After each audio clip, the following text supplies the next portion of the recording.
आऊज़ु बिल्लाहि मिनश्शैतानिर्रजीम बिस्मिल्लाहिर्रहमानिर्रहीम। दोस्तों, आज मैं मौजूद हूँ अपनी बार डिस्ट्रिक्ट बार एसोसिएशन रावलपिंडी में और आज 13 जनवरी 2024 का ये हफ्ते का दिन है। मेरे साथ ख़वातीन वकला मौजूद हैं।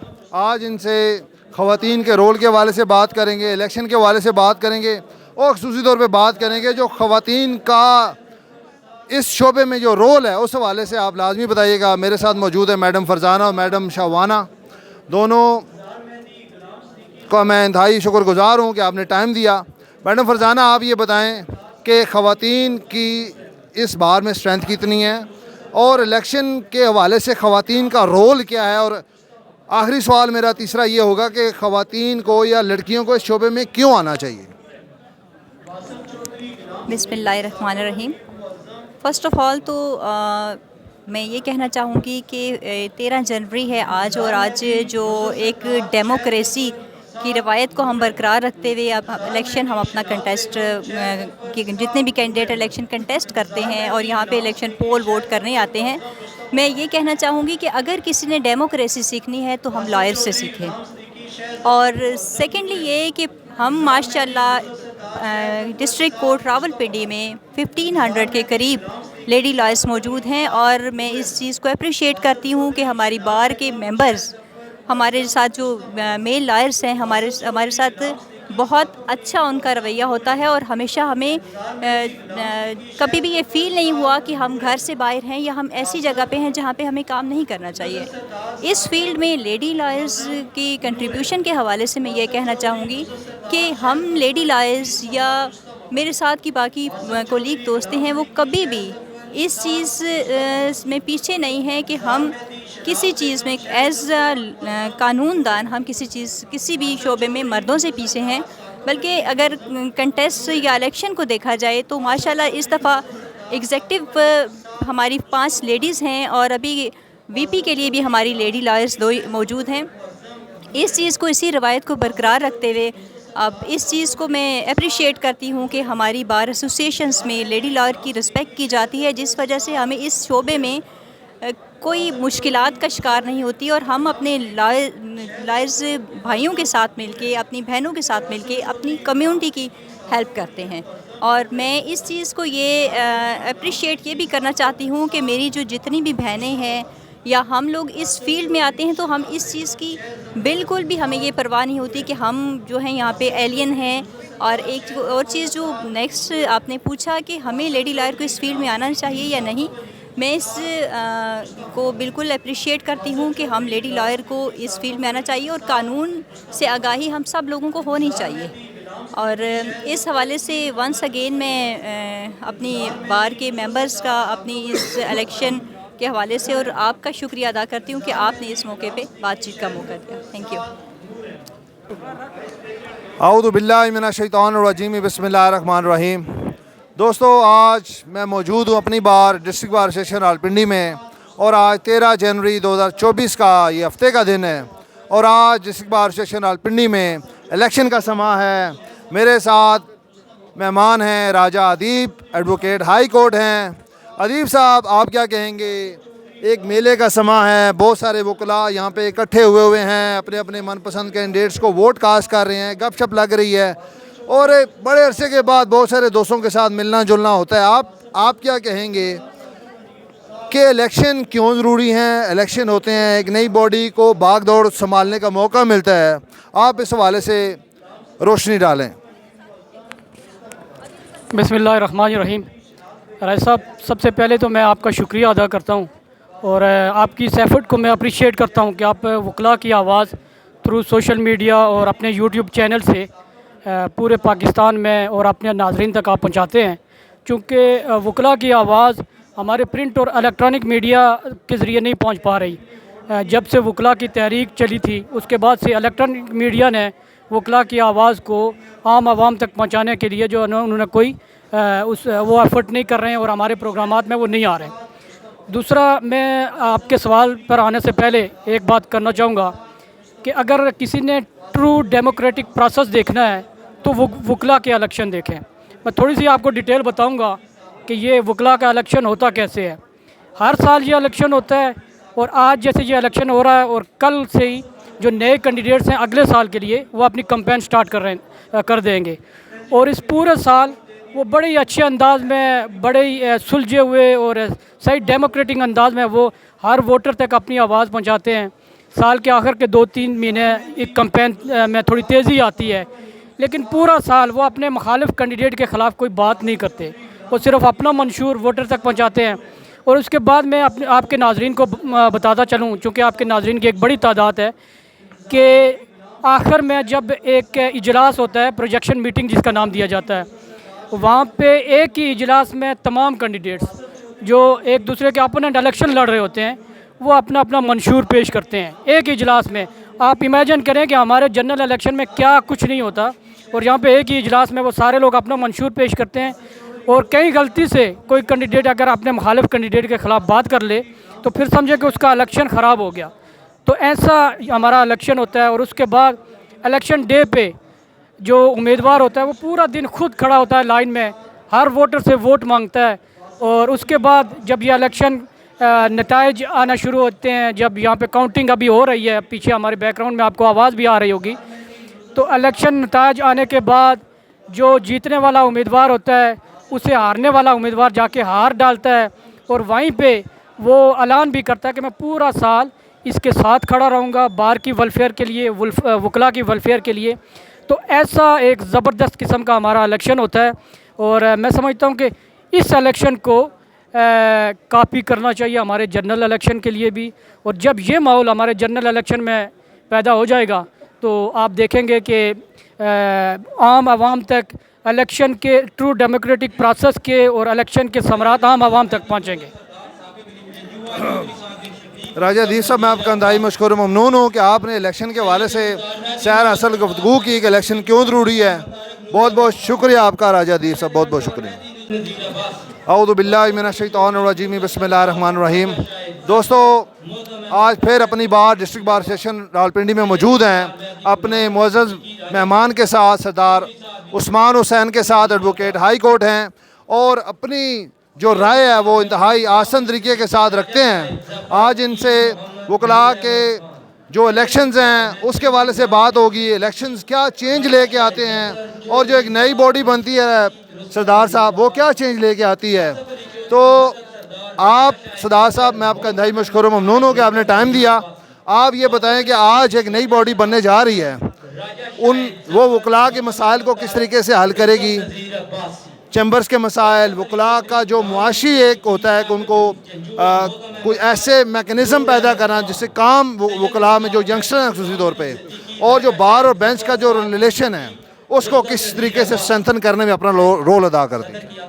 सबसे पहले तो गया साहब मैं आपका मशकूर हूँ कि और आप हमेशा इस तरह के सोशल इश्यूज़ पे कोई ना कोई बात करते हैं। दूसरी चीज़ ये है कि हमारे बार के इलेक्शन प्योर डेमोक्रेटिक जो पोजीशन है और जो एक डेमोक्रेटिक सिस्टम है उसकी बेहतरीन रहनुमाई हमारे बार के अंदर देखी जाती है। हर साल एक इलेक्शन होता है, नई बॉडी आती है, आने वाली बॉडी हमेशा वकला के वो मसाइल जिनका हल पिछली बॉडी से या किसी वजह से नहीं हो सका था उसके लिए प्रॉपर एक प्लानिंग, एक मंशूर के साथ मैदान अमल में आती है और उसकी पूरी एक रिसर्च वर्क के साथ उस पर काम किया जाता है। कुछ मसाइल ऐसे हैं जो एक अरसा दराज से वकला को पेश है, हर आने वाली बॉडी एक नए प्लान, एक नए मिशन के साथ आती है। अब सर डेमोक्रेटिक पोजीशन या डेमोक्रेटिक कंट्री में किसी भी अगर मुल्क में डेमोक्रेसी का सिस्टम सीखना है तो वकला से बेहतर सिस्टम कहीं भी नहीं। अब हम लोग हर साल एक नई बॉडी को सिलेक्ट करते हैं, हर पोजीशन पे अपने बंदे सेलेक्ट करते हैं, जैसे president, vice president, joint secretary, even finance secretary के हद तक। आने वाली कैबिनेट जो मसाइल हैं जो मौजूदा वक्त में है, इस साल जो मसाइल हैं उनको हाईलाइट करते हैं, उनका मसले का हल करती है। सेकंड जो बार और बेंच का तल्लक है, सर हमारे जुडिशल सिस्टम में, अदालती सिस्टम में बार और बेंच का तल्लक हमेशा से इंतहाई मुस्तहकम है। अब बार और बेंच के दरमियान अगर किसी किस्म का कोई इख्तलाफ आएगा तो आने वाली कैबिनेट उसको दूर करती है, और जब भी हमारी आवाम का राइट कहीं इंटरफेयर हो तो हमारी कैबिनेट, हम वकला उसमें ज़रूर अपना साथ देते हैं। और हमारी कैबिनेट के जो रिप्रेजेंटेटिव होते हैं, अगर किसी वकील को कोई मसला परेशानी हो तो वहाँ जो हमारे रिप्रेजेंटेटिव हैं वो उसकी को लीड करते हैं। साहब, आपका इंतहाई मशकूर ममनून हूँ कि आपने टाइम दिया और बार के इलेक्शन के हवाले से गुफ्तगू की। आपका मैं एक दफ़ा फिर शुक्रगुजार हूँ, बहुत बहुत शुक्रिया आपका। औज़ु बिल्लाहि मिनश शैतानिर रजीम, बिस्मिल्लाहिर रहमानिर रहीम। दोस्तों, आज मैं मौजूद हूँ दोबारा अपनी बार डिस्ट्रिक्ट बार एसोसिएशन रावलपिंडी में। आज 13 जनवरी 2024 का ये हफ्ते का दिन है और मेरे साथ ये वकील भी हैं, डॉक्टर भी हैं, डॉक्टर हफीज़ खोकर साहब एडवोकेट हाई कोर्ट भी हैं, वकालत के साथ साथ ये जो है ना प्रोफेशनल डॉक्टर भी हैं, बहुत अच्छे इंसान भी हैं और क्रिकेटर्स भी हैं। खोकर साहब, मैं आपका इंतहाई मशकूर ममनून हूँ। मैं आपसे एक इंतहाई आम सवाल पूछना चाहता हूँ। जनरली इम्प्रेशन पाया जाता है कि वैसे तो बहुत सारी सीट्स हैं, सदर है, नायब सदर है, सेक्रेटरी है, जॉइंट सेक्रेटरी है, फाइनेंस सेक्रेटरी है, इसके अलावा लाइब्रेरी सेक्रेटरी ऑडिटर है और 10 एग्जेक्टिव होते हैं। लेकिन जो यंगस्टर्स हैं उनमें ये इम्प्रेशन पाया जाता है कि जी ये तो सदर सेक्रेटरी होते हैं, मेन उनकी सीट होती है और यही 2 इम्पोर्टेंट सीट्स होती हैं और बाकी जो हैं वो बाकी सपोर्टिंग रोल होता है, उन्होंने सदर और सेक्रेटरी के साथ मिलकर चलना होता है और जो सेक्रेटरी है वो कस्टोडियन ऑफ बार होता है, वो रिकॉर्ड का वो कस्टोडियन होता है और सदर जो है वो सुप्रीम पावर होती है। इस कॉन्सेप्ट को आप कैसे बात करेंगे कि बाकी भी इलेक्ट होके आते हैं, उस प्रोसेस से गुजर के आते हैं? इस हवाले से हमारी रहनुमाई फरमाइए। बिस्मिल्लाहिर्रहमानिर्रहीम। बहुत शुक्रिया राजा गयास साहब। सबसे पहले तो मैं पूरी जो जितने भी हमारे लोग देख रहे हैं उनको ये एक पैगाम देना चाहूँगा कि अगर आपने हकीकी जमहूरियत देखनी है तो बाहर में आके देखिए, बाहर के इलेक्शंस देखिए, हर साल किस तरह पुरअमन जो है वो इक़्तिदार जो है वो नए आने वालों को मुंतकिल किया जाता है। जो इलेक्शन का पूरा प्रोसेस है वो कितने पुरअमन तरीके से जो है वो अपने इख्तिताम को पहुंचता है। बाकी जो आपका मेन सवाल है कि जो हमारी बॉडी जो नई तश्कील पाती है तो उसमें ये एक तासुर है कि सिर्फ सदर सेक्रेटरी। बुनियादी तौर पे इसमें जो गलती है वो जो लोग सदर सेक्रेटरी के अलावा जो इलेक्ट होके आते हैं, मेरे ख्याल से वो अपनी ज़िम्मेदारियों से पूरी तरह आगाह नहीं होते। वो जो हमारा बार का कॉन्स्टिट्यूशन है उसका मुताला अच्छी तरह करके नहीं आते और उनको अपनी ताकत का, अपनी पावर का अंदाज़ा नहीं होता। बार जो हमारी एग्जेक्टिव कमेटी जिसको कहते हैं, जिसमें सदर, नायब सदर, जनरल सेक्रेटरी, उसके बाद जॉइंट सेक्रेटरी और उनके साथ 10 मेंबर जो एग्जेक्टिव्स होते हैं, ये तमाम मिल के जो है वो एग्जेक्टिव कमेटी बनाते हैं और इसमें 3 लोग जो ऑडिटर हैं, फाइनेंस सेक्रेटरी या लाइब्रेरी सेक्रेटरी हैं, वो इसका हिस्सा नहीं होते। और इन ये जो एग्जेक्टिव कमेटी है इसमें सब जो है वो उनके पास वोट की पावर है। बिल्कुल भी कोई भी जो बार के सामने फाइनेंशियल चीज़ आती है, एक हद तक मेरे ख्याल में शायद अब 15 से 20 हज़ार रुपये होगा, उससे ऊपर का अगर कोई भी ख़र्चा करना होगा तो वो सबसे मंजूरी ज़रूरी होती है। उसमें अगर जो 10 मेंबरान एग्जेक्टिव हैं, अगर वो उसके ख़िलाफ़ चले जाएं, सदर, सेक्रेटरी, जॉइंट सेक्रेटरी, नायब सदर कुछ भी नहीं कर सकते। चूँकि हमारे जो यंगस्टर्स आते हैं मेंबर एग्जेक्टिव, तो उनको इस चीज़ का पता नहीं होता। वो बेचारे जो है वो कुछ थोड़ी बहुत जो है वो उनको किसी चीज़ का लालच दे के, और आखिरी दिन मेरे ख्याल से मिनट बुक जो है वो साथ साथ नहीं लिखी जाती, आखिरी दिन लिखी जाती है और आखिरी दिन उनसे जो है वो साइन करवा लिए जाते हैं। अदरवाइज़ उनकी मर्ज़ी के बगैर जो है वो किसी किस्म का काम नहीं हो सकता। हर मेंबर एग्जेक्टिव और सदर बराबर हैं अगर कहीं वोटिंग की चीज़ आएगी। बाकी इख्तियारात तो डेफिनेटली सदर के पास या फिर सेक्रेटरी के पास जो कस्टोडियन ऑफ बार होते हैं ज़्यादा होते हैं, लेकिन फाइनेंशियली वो किसी चीज़ को भी जो है वो एग्जेक्टिव कमेटी की मंजूरी के बगैर नहीं कर सकते। खोकर साहब, मेरा आपसे एक और सवाल है कि ये भी एक इम्प्रेशन पाया जाता है कि जो एग्जेक्टिव मेम्बरान आते हैं, ये जो छोटी सीट्स हैं, इसके अलावा भी लाइब्रेरी सेक्रेटरी, ऑडिटर और फाइनेंस सेक्रेटरी भी, ये बड़े बड़े चैम्बरों से होते हैं। इन्होंने सिर्फ आके आपने बात की, इन्होंने बाहर का आइन नहीं पढ़ा होता, इनको अपने राइट्स का पता नहीं, इनको अपने फंक्शन का पता नहीं है। इम्प्रेशन ये पाया जाता है कि ये सिर्फ अपना चैम्बर लेने की खातिर बड़े बड़े चैम्बरों से बड़े बड़े चैम्बर इनको लेके आते हैं। इलेक्शन भी नहीं होता, आपको पता ही है, अक्सर औकात इलेक्शन नहीं होता। 10 या 11 या 12 आते हैं, 2 को बिठा दिया जाता है और 10 को सिलेक्ट कर लिया जाता है, इलेक्ट नहीं किया जाता।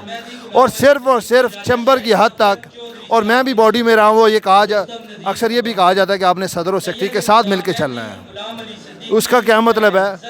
तो ये इम्प्रेशन ठीक है कि वो सिर्फ और सिर्फ उनका मकसद चैम्बर हासिल करना, कमीशन हासिल करना है।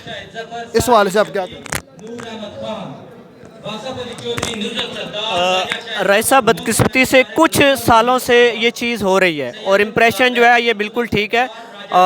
ये मैं और आप ये देख भी रहे हैं, चीज़ें कर रहे हैं। और बड़े चैम्बर से तो खैर मेरा ख्याल है नहीं, यंगस्टर्स बहुत ज़्यादा इसमें आते हैं और यंगस्टर्स की जो ज़रूरत है बुनियादी तौर पे वो जिस तरह भी आए तो वो चाहता है कि उसको बैठने की जगह मिले और ये इसके लिए एक जो है वो ज़रा कॉर्नर आसान हो जाता है इस तरह वो आके। लेकिन इससे पीछे अगर आप देखें तो हमारी बार की तारीख़ में ऐसा भी है कि 11 मेंबर्स के दरमियान जो है इलेक्शन था एग्जेक्टिव का और उसमें एक जो थे वो 11वें नंबर पे आए थे और बाद में वो बार के सदर भी बने। तो यहाँ पे ऐसा भी हुआ है। ये जो बात आपकी सिलेक्शन वाली है मेरे ख्याल से ये भी नहीं होनी चाहिए। हमारी जो इलेक्शन बोर्ड आता है वो अपनी आसानी के लिए जो है वो ऐसी चीज़ें कर देता है। अदरवाइज़ अगर ये इलेक्शन लड़ें तो एक ग्रूमिंग का सिलसिला होता है, एक उस प्रोसेस से गुजरना इस चीज़ का, तो एक किस्म की उनकी ग्रूमिंग हो जाती है। तो इलेक्शन वाले चीज़ में जाना चाहिए, मेरे ख्याल में वो ज़्यादा बेहतर है क्योंकि ज़ाहिरी बात है अगर ये इलेक्शन रखा गया है तो इस इलेक्शन का हमें हिस्सा भी बनना चाहिए, तो इलेक्शन होना चाहिए। बाकी चैम्बर वाली बात किसी हद तक दुरुस्त है, वो उस सीट पे जाते हैं तो बस इसी पे उनको खुश कर लिया जाता है। जैसे हमने पहले बात की वो सदर सेक्रेटरी के साथ मिल के आपने चलना है तो मिल के चलना यही होता है। हाँ, अगर वो कहीं भी किसी भी मामले पे अपनी इख्तलाफ राय का जो हक़ रखते हैं वो रख दें तो मेरे ख्याल से बड़ा मुश्किल हो जाता है एग्जेक्टिव कमेटी के जो बाकी मेंबरान हैं जिसमें सदर सेक्रेटरी जॉइंट सेक्रेटरी हैं, उनके लिए आसानी इतनी नहीं रहती कि वो किसी भी फाइनेंशियल इशू पे जो है वो उसको आगे बढ़ाएं। कोकर साहब बहुत बहुत शुक्रिया आपका। डॉक्टर कोकर साहब हमारे साथ मौजूद थे, आपका इंतहाई मशकूर ममनून हो कि आपने टाइम दिया और बाहर के मसाइल के हवाले से बहुत की। बहुत बहुत शुक्रिया कोकर साहब। औज़ु बिल्लाहि मिनश शैतानिर रजीम, बिस्मिल्लाहिर रहमानिर रहीम। दोस्तों, आज मैं मौजूद हूँ अपनी बार डिस्ट्रिक्ट बार एसोसिएशन रावलपिंडी में और आज मेरे साथ रावलपिंडी बार के मुअज़्ज़ज़ रुकन और एक्टिव रुकन मौजूद हैं। जनाब Nisar Ahmad Inqalabi advocate high court हैं। इनकलाबी साहब, मैं आपका इंतहाई मशकूर ममनून हूँ कि आपने टाइम दिया। इनकलाबी साहब, मैं आपसे ये पूछना चाहता हूँ कि ये जो बार का इलेक्शन है इसकी क्या अहमियत है, ये कब होते हैं और ये किस तरह से वकला का जो ये जो इलेक्शन का प्रोसेस है वो किस तरह से बार के अंदर चेंज लेके आता है। बहुत शुक्रिया गियास साहब, आप एक तवील अरसे से इस बार में खिदमत सर अंजाम दे रहे हैं। आप एक प्रोफेशनल वकील होने के साथ साथ आप जब वो बार की आवाज़ सोसाइटी में बुलंद करते हैं, इसके लिए मैं आपका शुक्रगुजार हूँ। मेरे अकब में आपको रावलपिंडी बार एसोसिएशन पाकिस्तान की तीसरी बड़ी बार और एशिया की 11वीं बड़ी बार की बिल्डिंग नज़र आ रही होगी और एक माहौल नज़र आ रहा होगा जहाँ पे आज हमारी रवायात के मुताबिक, हर साल की रवायात के मुताबिक हमारा जो इलेक्शन हो रहा है डिस्ट्रिक्ट बार एसोसिएशन रावलपिंडी का, पूरे पंजाब में ये इलेक्शन हो रहा है आज इस वक्त। और आप ये चीज़ देखेंगे कि ये कितना पीसफुल प्रोसेस है कि जिसके अंदर एक डेमोक्रेटिक विश और विल का इज़हार वकला साहिबान करते हैं। दोनों कैंडिडेट अंदर सामने आमने सामने इकट्ठे बैठकर जो है वो अपनी काउंटिंग जो है उसको सुन रहे हैं, तमाम सीटों के जो कैंडिडेट्स हैं। मैं ये एक पैगाम देना चाहता हूँ सोसाइटी को, हमारी जो पॉलिटिकल लीडरशिप है इस मुल्क की, कि आप आएँ, आप देखें बार का माहौल देखें, यहाँ का डेमोक्रेटिक इन्वायरमेंट देखें, उनको अपनी विश और विल का इज़हार करना देखें। मैं समझता हूँ कि जब तक हम अपनी सोसाइटी के अंदर, अपने मुल्क के अंदर इस तरह का इन्वायरमेंट नहीं लेके आते, हमारी डेमोक्रेटिक जो प्रोसेस है उसमें इस्तेकाम नहीं आ सकता। और जब तक इस्तेकाम नहीं आता, मैं समझता हूँ कि सोसाइटी तरक्की नहीं कर सकती, उसके अंदर इकोनॉमिक स्टेबिलिटी नहीं आ सकती, उसका इंटरनेशनल सिनेरियो के अंदर एक रिस्पेक्ट जो है वो डेवलप नहीं हो सकती। तो इसलिए बार का इलेक्शन बुनियादी तौर पर वोट के हवाले से गियास साहब मैं एक बात कहूँगा कि जो वोट है बुनियादी तौर पर वो इज़हार करना है कि आप किसी एक ख़ास नुक्ता नज़र से आप किस नुक्ता नज़र को पसंद करते हैं और किस नुक्ता नज़र को रिजेक्ट करते हैं। ये किसी लड़ाई झगड़े, किसी अफरा तफरी का को जो माहौल होता है ये उसके लिए नहीं है, बल्कि एक मंशूर होता है जिसके साथ आप एग्री या डिसएग्री करते हैं और कौमी अमूर पर या बार के अमूर पर किसी अदारे के हवाले से आपसे जो राय पूछी जाती है, आपने खामोशी से उस राय का इज़हार करना होता है। तो ये चीज़ जो है वो बार के अंदर आपको गुज़िश्ता 76 सालों से, चाहे मुल्क के अंदर डेमोक्रेटिक सिस्टम हो या मुल्क के अंदर डिक्टेटरशिप हो, तमाम सूरत हाल के अंदर आपको ये बार का एक इन्वायरमेंट नज़र आया होगा, एक डेमोक्रेटिक प्रोसेस जो है जिसके अंदर उन्होंने अपनी विश और विल का हमेशा इज़हार किया। निसार अहमद इनकलाबी साहब, आपने बात की मंशूर की, आइडियोलॉजी की। बहुत सारे कैंडिडेट्स मुख्तलिफ़ चैम्बर से आते हैं, अपना अपना मंशूर पेश करते हैं, अपना अपना वो बताते हैं कि हम ये मसाइल हल करेंगे। काले कोट की बात होती है, वकला के मसाइल, यंगस्टर के मसाइल को हल करने की बात होती है। मेरा आपसे स्पेसिफिकली क्वेश्चन ये होगा कि जो मंशूर वो अपनी प्रोजेक्शन मीटिंग या ओवरऑल वो पेश करते हैं, क्या वो उस मंशूर को पूरा करने में कामयाब हो जाते हैं जब वो इलेक्ट हो जाते हैं तो, या वो मसलियत का शिकार हो जाते हैं? आपका क्या तजर्बा कहता है इस वाले से? जी रियाज साहब शुक्रिया। मैं समझता हूँ कि बार एसोसिएशन की जब बुनियाद रखी गई होगी, जिस इंसानी माशरे के अंदर 3 बुनियादी उसके मार्कात थे। एक ये कि वो जो सिस्टम ऑफ जस्टिस है, जो डिलीवरेंस ऑफ जस्टिस है, एडमिनिस्ट्रेशन ऑफ जस्टिस है, उसमें अंदर जो कोर्ट को असिस्ट करें। पहला प्रोफेशनलिज्म इसका जो ऑब्जेक्टिव्स हैं हमारे अदारे के, और दूसरा हमारे अदारे के ऑब्जेक्टिव्स हैं कि सोसाइटी के अंदर मसवात का निज़ाम लेकर आएँ, मुल्क के अंदर डेमोक्रेटिक प्रोसेस को जो वो सपोर्ट करें। और तीसरा हमारा जो ऑब्जेक्टिव्स हैं वो ये हैं कि हम वकला की बतौर अदारा जो वेलफेयर कर सकें। As far as concern to the वकला की वेलफेयर बिल्कुल हो रही है। मुल्क के हवाले से जो एक आज़ाद आवाज़ है, हम 76 सालों से सिविल लिबर्टीज़ की हमने बात की है, मुल्क के अंदर डेमोक्रेटिक प्रोसेस की बात की है, डिस्पेंसेशन ऑफ जस्टिस की बात की है। लेकिन बदकिस्मती से मैं ये कहूँगा, मैं एक्नॉलेज करूँगा इस बात को कि इस मुल्क के अंदर जो सिस्टम ऑफ जस्टिस है उसको हम पूरी तरह वो objectives as it ought to be done, जो कि हमारी ऑब्जेक्टिव रेजोल्यूशन थे, जो नज़रिया पाकिस्तान, जो आइडियोलॉजी ऑफ पाकिस्तान की जो बुनियाद थे, जिसके लिए पाकिस्तान का वजूद मार्ज वजूद में आया, मैं नहीं समझता कि 100 फार्म 76 सालों में उसको अचीव कर सके। और बार एसोसिएशन और जो भी नई मुंतखब क़यादत है, मेरी उससे इल्तमास होगी कि वो अपना ज़्यादा फोकस इस बात पे करें, अपने प्रोफेशनलिज्म को ऊपर लेकर आएँ और डिस्पेंसेशन ऑफ जस्टिस के हवाले से हमारी कोर्ट्स को रहनुमाई दें इस हवाले से कि वो इस सोसाइटी के अंदर जो है इंसाफ के निज़ाम को प्रमोट कर सकें।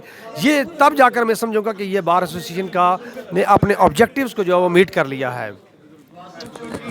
बहुत बहुत शुक्रिया। हमारे मेहमान थे आज निसार अहमद इनकलाबी साहब, और मैं इनकलाबी साहब आपके इंतहाई मशकूर ममनून हूँ कि आपने टाइम दिया और बार के मसाइल को हल, बार के जो इलेक्टेड बॉडी आती है वो बार के मसाइल को कैसे हल करती है, मैं आपका इंतहाई मशकूर ममनून हूँ।